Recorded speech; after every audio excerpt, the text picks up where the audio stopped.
क्या सरकारी कर्मचारी या केंद्रीय कर्मचारी जैसे सीएपीएफ, सीआरपीएफ, आईटीबीपी, बीएसएफ को बैंक से लोन लेना सही है या गलत है? या लोन लेके संपत्ति खरीदना या जमीन खरीदना या प्लॉट खरीदना, ये क्या सही है या नहीं? तो आप लोग वीडियो में बने रहिए, आप लोग को बताएंगे कि आखिर बैंक से लोन लेकर जमीन को क्यों खरीदना चाहिए या नहीं खरीदना चाहिए। तो आप लोग को बताना चाहूँगा कि मैं एक सीएपीएफ का कर्मचारी हूँ और आप लोग को बताना चाहूँगा कि मैं जब आज से 5 साल पहले यानी 2019-20 के आसपास में एक डिस्ट्रिक्ट ब्लॉक, डिस्ट्रिक्ट यानी जिला में, हम लोग अपना जिला में एक में प्लॉट देखा था जो उस समय का रेट लगभग एक कट्ठा में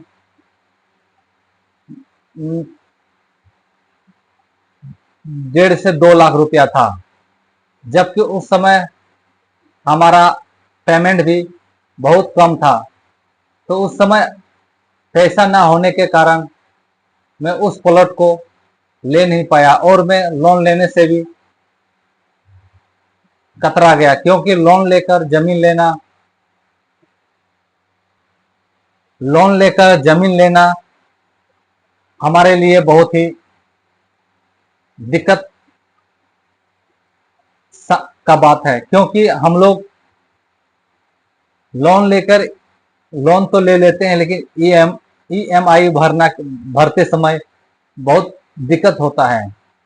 तो मैं सोचा था उस समय कि क्यों ना अपना सैलरी बढ़ जाए, मैं पैसा इकट्ठा कर लूं और 1 साल 2 साल के बाद मैं उस प्लॉट को खरीद लूं।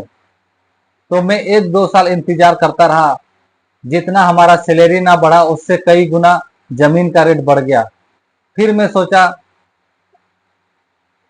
कि अभी अगर लोन लेकर मैं जमीन खरीदूं तो उस समय जब पहले मैं खरीद लेता तो अभी तक मेरा ईएमआई खत्म हो जाता, लेकिन मैं नहीं खरीद पाया क्योंकि उस समय लोन लेने से मैं घबरा गया, क्योंकि सैलरी भी कम था। अगर मैं उतना लोन लूंगा तो लगभग मेरा 50% ईएमआई में चला जा रहा था। तो इसी कारण मैं उस प्लॉट को खरीदने से मैं चूक गया था और आज मेरा सैलरी भी बढ़ गया, लेकिन फिर उस प्लॉट को खरीदने के लिए मैं दोबारा गया तो उसी प्लॉट का दाम लगभग 3 गुना से 4 गुना हो गया। तो अभी भी मैं पहले की तरह उस प्लॉट को लेने से दोबारा मैं चूक गया। मैं सोच रहा था क्यों ना सैलरी थोड़ा थोड़ा इकट्ठा करके मैं एक पैसा इकट्ठा करके मैं प्लॉट लूं, लेकिन जैसे ही पैसा इकट्ठा होता है फिर कहीं ना कहीं खर्च हो जाता है, जिसके कारण बिना लोन लिए प्लॉट को खरीदना बहुत ही मुश्किल हो गया। आप लोग को बताना चाहूंगा कि जो कर्मचारी है अभी, वे लोग जहां पर जमीन मिल रहा है वहां पे आप लोग थोड़ा बहुत तो रिस्क लेके बैंक से लोन लेके ईएमआई पर जमीन को खरीद के प्लॉट को रखना बहुत ही जरूरी है। आप लोग सोचेंगे कि 1-2 साल के बाद मैं पैसा इकट्ठा करूं, मेरा सैलरी बढ़ जाए, फिर मैं प्लॉट खरीदूं, तो ये कभी नहीं हो सकता, क्योंकि घर का खर्चा भी बढ़ जाता है और पैसा जितना आप इकट्ठा करोगे वो खर्च होते जाएगा। तो इसी कारण से आप लोग को बताना चाहूंगा कि मैं भी 5 साल से ऐसे ही मैं सोचते सोचते अभी 2025-26 पहुंच गया, लेकिन मैं उस प्लॉट को देखते देखते मैं जमीन का रेट इतना बढ़ गया कि मेरा पहले जितना सैलरी था आज भी और रेट के हिसाब से अभी भी वहीं पे है। तो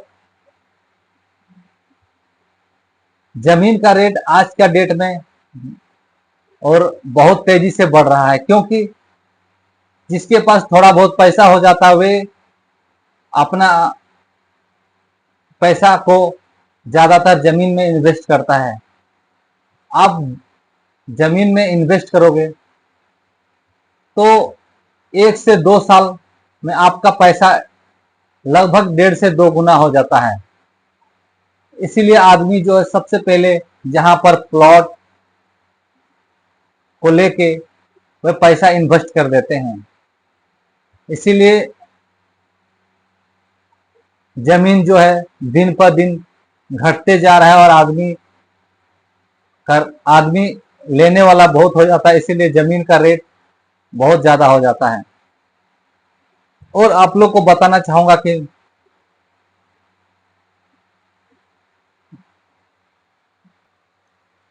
जो मिडिल क्लास के लोग होते हैं वे अक्सर सोचते हैं कि जमीन खरीद के उस पे घर बनाओ तो वे बहुत महंगा पड़ जाता है और उसको लोन लेना बहुत ही जरूरी हो जाता है। अगर वे जब तक लोन नहीं लेगा बैंक से तब तक वो उस प्लॉट को खरीद भी नहीं सकता है और उस पे मकान बनाना भी उसके लिए बहुत ही मुश्किल वाली बात हो जाता है, जिसके कारण बैंक में लोन लेना जरूरी पड़ जाता है। और बैंक में लोन लेने से हमारा जो है घर चलाना भी थोड़ा मुश्किल हो जाता है, क्योंकि हमारा आज का डेट में अगर आप 10 लाख का लोन लो जिसका मैक्सिमम 50 से 60 हजार रुपया मासिक वेतन है, वे उन लोगों के लिए लगभग 50% सैलरी का EMI में कट जाता है। और 50% में घर चलाना, उसमें कई तरह का समस्या को झेलते हुए परिवार को चलाना, जिसके कारण वे लोन लेने से घबरा जाते हैं। तो मैं आप लोग को बताना चाहूंगा कि वैसी जगह पे लोन लें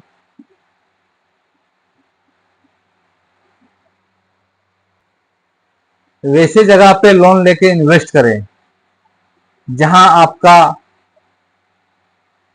पैसा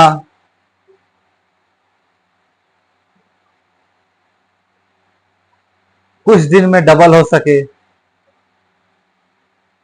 वहां पर इन्वेस्ट करने से फायदा यह है कि अगर आप एक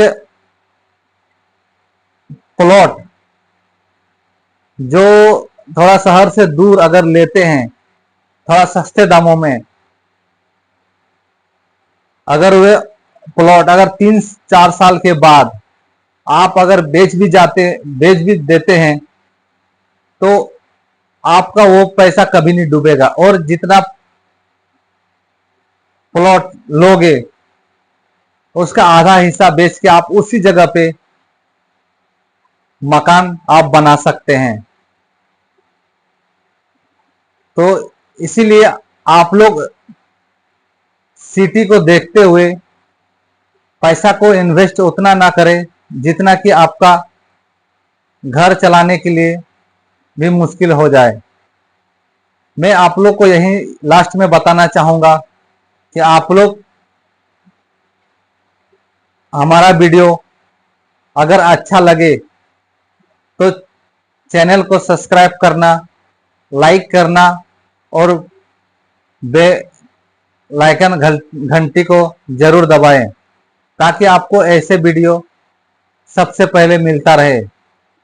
जय हिंद, जय भारत।